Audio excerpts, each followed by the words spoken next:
Buenas noches, yo les voy a hablar acerca de molécula.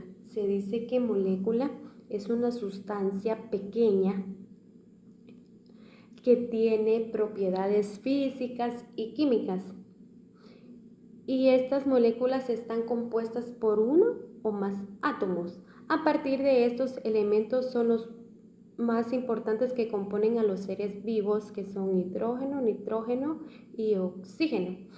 Y está dividido en dos grandes grupos que son orgánicas e inorgánicas. En las orgánicas tenemos al carbohidratos, lípidos, proteínas, ácidos nucleóticos, y en las inorgánicas tenemos agua, sales minerales y gases. Muchas gracias.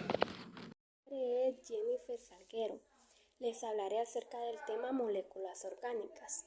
Dice que es la que se distingue durante la combustión porque los átomos de carbono se convierten en óxido de carbono y los átomos de hidrógeno se convierten en agua, ya que se quiere dar a entender que si se forman estos dos productos, quiere decir que estamos consumiendo moléculas orgánicas.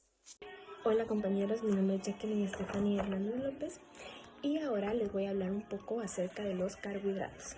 ¿Cómo los podemos observar en esta imagen? Los carbohidratos son conocidos comúnmente como azúcares, glúcidos o hidratos de carbono. Son esenciales para los seres vivos, casi todos los organismos los necesitamos para vivir. Los utilizamos como materiales de reserva, debido a su alto contenido de energía potencial aprovechable para mantener la vida. ¿Qué quiere decir esto? Que todos los seres humanos necesitamos de carbohidratos para mantenernos con una salud balanceada. Los carbohidratos se clasifican en monosacáridos, oligosacáridos y polisacáridos.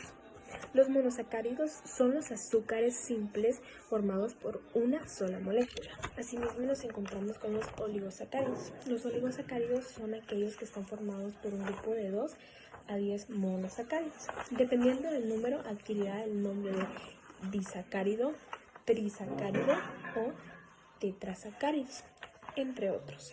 También nos encontramos con los polisacáridos. Los polisacáridos son polímeros de monosacáridos, que se refiere a la unión de más de 10 e incluso miles de monosacáridos. Los carbohidratos también se dividen en carbohidratos simples y carbohidratos complejos. En los carbohidratos simples encontramos a los monosacáridos, a los disacáridos y a los oligosacáridos.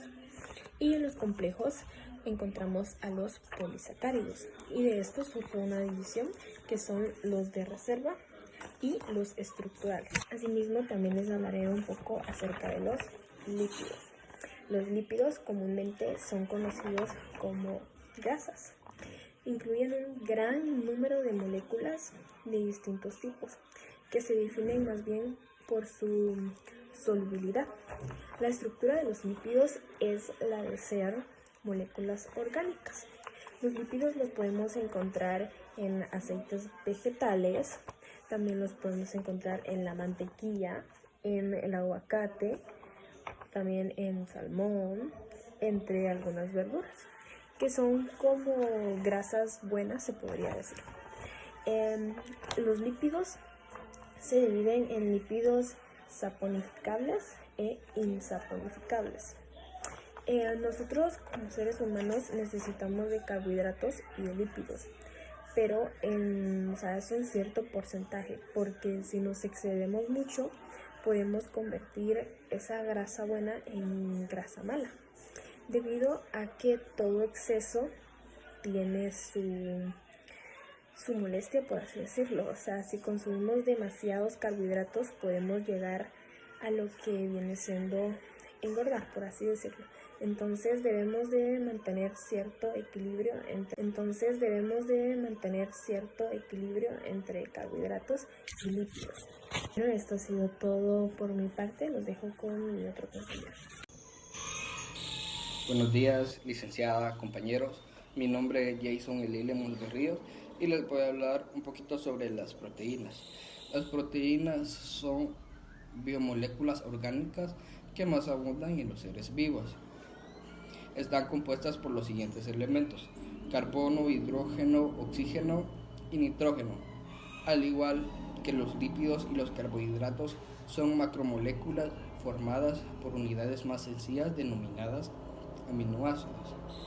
Los aminoácidos, por otra parte, son moléculas orgánicas más pequeñas formadas por un grupo de amino y un grupo de carboxilo, y de estos existen 20 esenciales para la vida.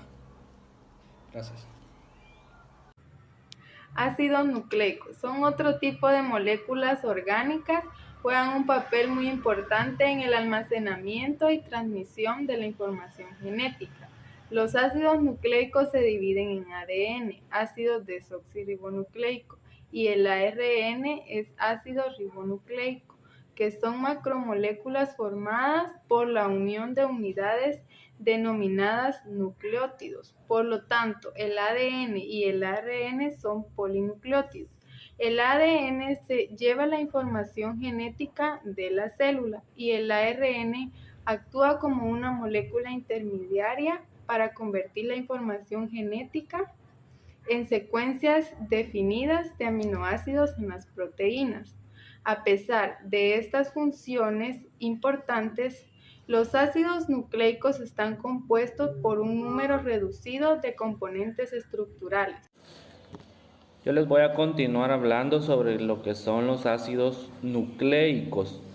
Cada nucleótido se compone de 3 unidades separadas: un azúcar de 5 carbonos, ribosa en el ARN, desoxirribosa en el ADN, una base nitrogenada y una molécula de fosfato.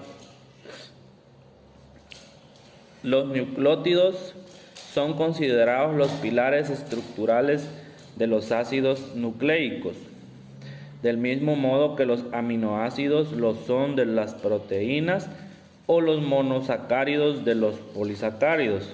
Los compuestos inorgánicos o moléculas inorgánicas son aquellas que se forman por combinaciones de elementos metales y no metales de la tabla periódica. Generalmente no tienen carbono, y cuando lo tienen, este no constituye el elemento principal. Reciben este nombre porque no tienen origen biológico. Muchas gracias. Muy buenas tardes, a mí me toca hablarles sobre el agua. Cuando nos referimos acerca de la molécula del agua, entendemos que es una biomolécula de tipo orgánica. Nos referimos que es una biomolécula que no está enlazada con ningún tipo de elementos de carbono. El agua está constituida por un tipo de oxígeno y 2 de hidrógeno. El agua es un compuesto formado por 2 átomos de hidrógeno, 1 de oxígeno, como lo decía, unidos por el enlace debido a la diferencia que se conforma una molécula de 2 diápolos, 2 cargas parciales positivas y 2 cargas parciales negativas.